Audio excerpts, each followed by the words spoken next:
দুবা কাপড় চোপড় ধুইছে, ধোয়ার পর সব গাট্টি বাট্টি বানিয়ে নিয়ে এরপরে যথারীতি বাড়িতে আসছে।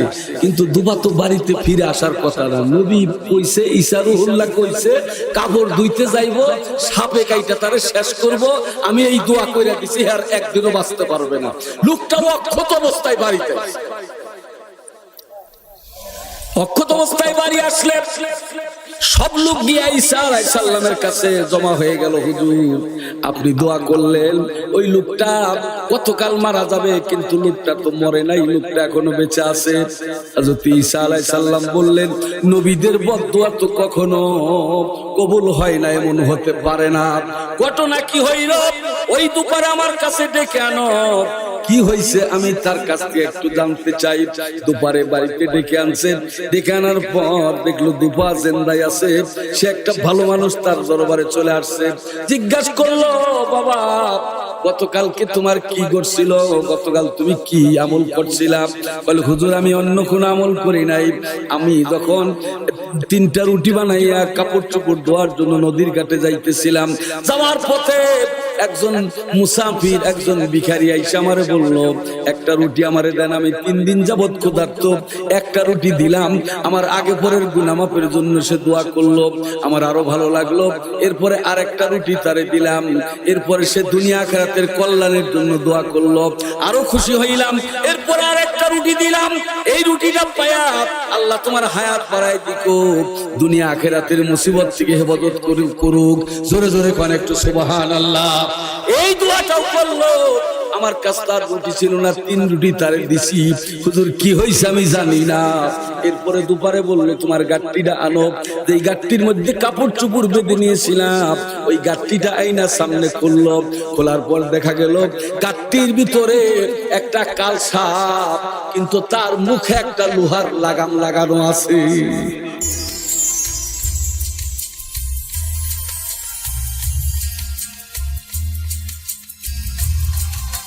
দোকানপাট ছেড়ে মাহফিলের ভিতরে বসে আল্লাহর এক বান্দা মাহফিলের কাজ দেখালি যাইতেছে, মাহফিল শোনার উদ্দেশ্যে আসে নাই।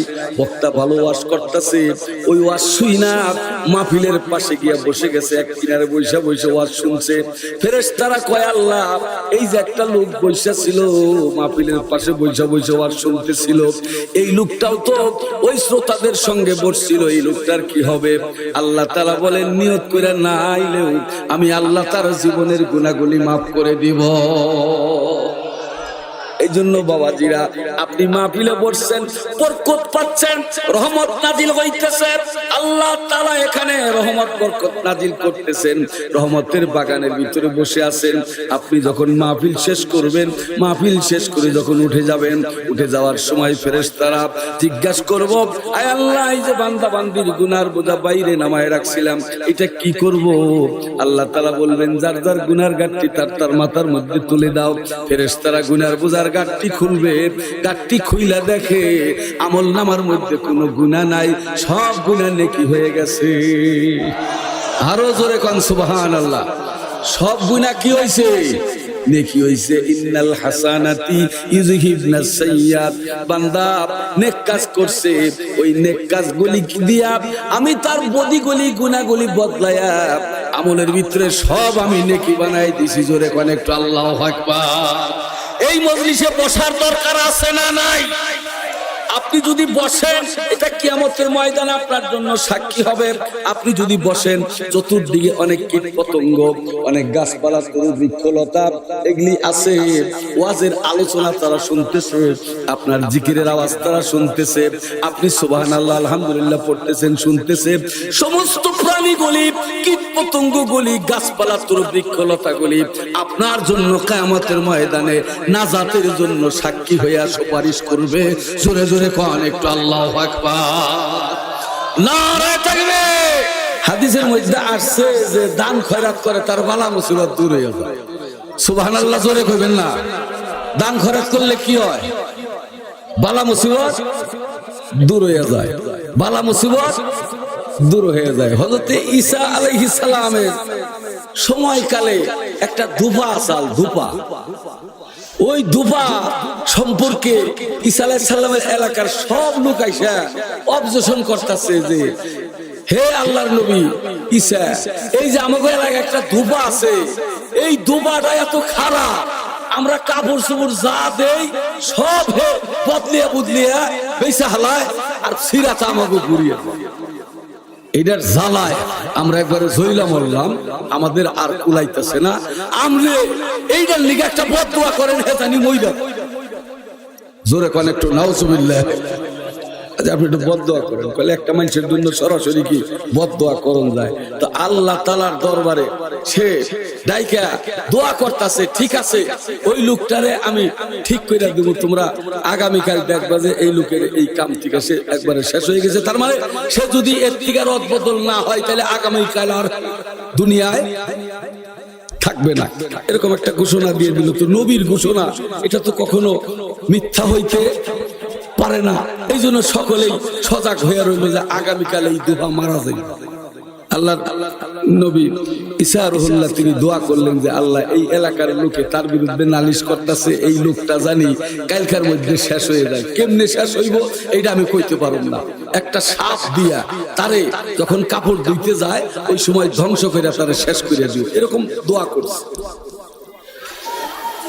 পরের দিন দুপা বাড়ির থেকে কাপড় চোপড় নিয়ে গাঁটটি বান্ধা ওই ঘাটে যেখানে কাপড় চোপড় নদীতে ধোয় ওইখানে ধোয়ার জন্য রওনা হয়ে গেছে। বাড়ির থেকে জায়গাটা মনে করেন একটু দূরে, অনেকগুলি কাপড় চোপড় নিছে, এগুলা ধুইতে অনেক সময় লাগবে। এই জন্য দুপুরের একটু নাস্তাও কথা কয় না সাথে নিয়ে গেছে, দুপুরের কিছু নাস্তার সাথে নিয়ে গেছে। 3টা রুটি বানিয়ে রুটি ভালো করে নিয়ে গেছে। আমাদের দেশের রুটির নাকাল না, এটা তো ওই মধ্যপ্রাচ্যের ঘটনা। ওই দেশের রুটি আমাদের দেশের 4 রুটির সমান। সুবহানাল্লাহ কইবেন না? এই যে যারা হজে গেছে তারা দেখছে কত বড় বড় রুটি। হ্যাঁ, এনারা খবুজ কয় ওই দেশে, খবুজ। খবুজ মানে এই যে রুটি, এই কথা কেউ বুঝবার চাই না। খবুজ মানে হইলো রুটি, বড় বড় রুটি। এক রুটি দিয়া 2 হাজি সাহেব খাইয়া টপ টপ হয়ে যায়। সুবহানাল্লাহ জোরে বলে। কিন্তু অন্যান্য দেশের মানুষ একটা না 2-3টা খাই হালায় একসাথে, তাও থাকো পেট ভরে না। এরকম কিছু 2-3টা রুটি বানিয়ে লইয়া দুপা গেছে কাপড় দেওয়ার জন্য, নদীর ঘাটে যাইতেছে। তো যাওয়ার সময় আল্লাহর কাছে যে ঈসা রুহুল্লাহ দোয়া করছে, আল্লাহ তাআলা জিবরাইল আলাইহিস সালামকে বলছে যে একটা সাপ বানায়া, একটা ফেরেশতার সাপ বানায়া ওই দুপারে খাওয়ার জন্য একটা কাল সাপ বানায়া ওইখানে দিয়ে দাও। দুপা যে গাঁটটি বানবো ওই গাঁটটির ভিতরে হে থাকবো, এরপরে দুপা কাপড় চোপড় দিয়ে যখন উঠতে থাকবো এক কারণ সময় পাইয়া ওই তারে সুবল দিয়ে শেষ করে দিল।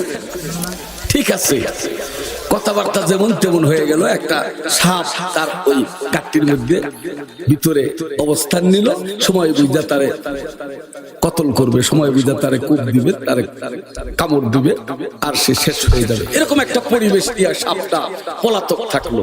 তো দুপায় রাস্তায় রওনা হয়ে গেল।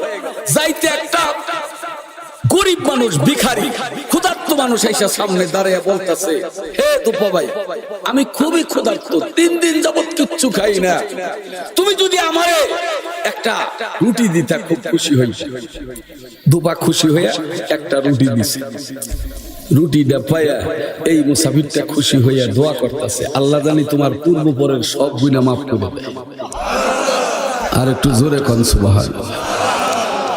এই কথা হই না, দুবার মনটা আরো ভালো লাগছে। ভালো লাগে আরেকটা রুটি তারে দিয়া দিছে। আরেকটা রুটি খায় আরেকটু তৃপ্ত হয়েছে। তৃপ্ত হইয়া দোয়া করতেছে, আল্লাহ যেন দুনিয়া আখিরাতে তোমার কল্যাণ দিয়া দেয়। আর একটু জোরে কোন সুবহানাল্লাহ। এরপরে এই কথা হই না, দুবাই আরো একটু খুশি হয়েছে। খুশি হয়ে আরেকটা রুটি তারে দিয়া দিছে।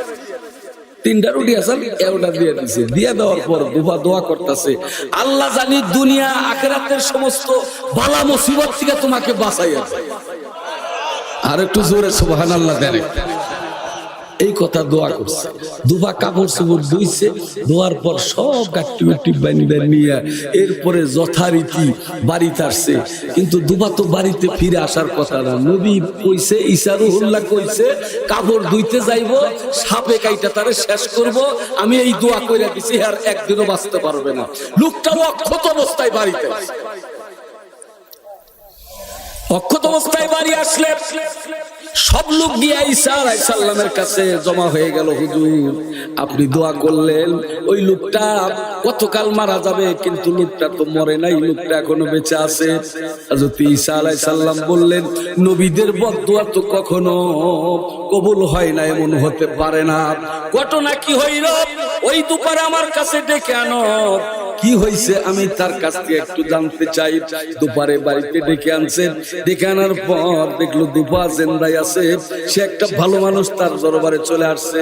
জিজ্ঞাসা করলো, বাবা গতকালকে তোমার কি করছিল, গতকাল তুমি কি আমল করছিলাম? বলে, হুজুর আমি অন্য কোন আমল করি নাই, আমি যখন 3টা রুটি বানাইয়া কাপড় চোপড় ধোয়ার জন্য নদীর ঘাটে যাইতেছিলাম, যাওয়ার পথে একজন মুসাফির, একজন ভিখারি আইসা আমারে বললো, একটা রুটি আমারে দেন, আমি 3 দিন যাবত ক্ষুধার্ত, একটা রুটি দিলাম। আমার আগে পরের গুনাহ মাফের জন্য সে দোয়া করলো, আমার আরো ভালো লাগলো। এরপরে আরেকটা রুটি তারে দিলাম, এরপরে সে দুনিয়া আখিরাতের কল্যাণের জন্য দোয়া করলো, আরো খুশি হইলাম। এরপরে আরেকটা রুটি দিলাম, এই রুটিটা পায়া আল্লাহ তোমার হায়াত বাড়ায় দিকো, দুনিয়া আখিরাতের মুসিবত থেকে হেফাজত করুক। জোরে জোরে কোন একটু সুবহানাল্লাহ। এই দোয়াটাও করলো। আমার কাছে তার রুটি ছিল না, 3 রুটি তারে দিছি। হুজুর কি হইছে আমি জানি না। এরপরে দুপারে বললে, তোমার গাট্টিটা আনো। এই গাট্টির মধ্যে কাপড় চোপড় বেঁধে নিয়েছিলাম, ওই গাট্টিটা আইনা সামনে খুললো। খোলার পর দেখা গেল গাট্টির ভিতরে একটা কাল সাপ, কিন্তু তার মুখে একটা লোহার লাগাম লাগানো আছে। জিজ্ঞাসা করলো, এটা কেন হইল? জিবরাইল আমিন এসে সংবাদ দিল, হে আল্লাহর নবী, এই লোকটা যখন 3টা রুটি দান করছে, ওই দান করার কারণে শেষে যে বেটা দোয়া করছে, হায়াত জানি বাড়ায় দেয়, দুনিয়া আখিরাতের বিপদ থেকে জানি আল্লাহ হেফাজত করে।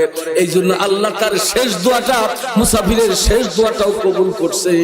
এরপরে আমার মুখের মধ্যে একটা শিকল, একটা লোহার শিকল আইসা আটকে গেল, যেরকম ঘোড়ার মুখের মধ্যে লাগাম লাগা একটা লাগাম আইসা আটকে গেল। আর এই বেটারে আমি দংশন করতে পারলাম না।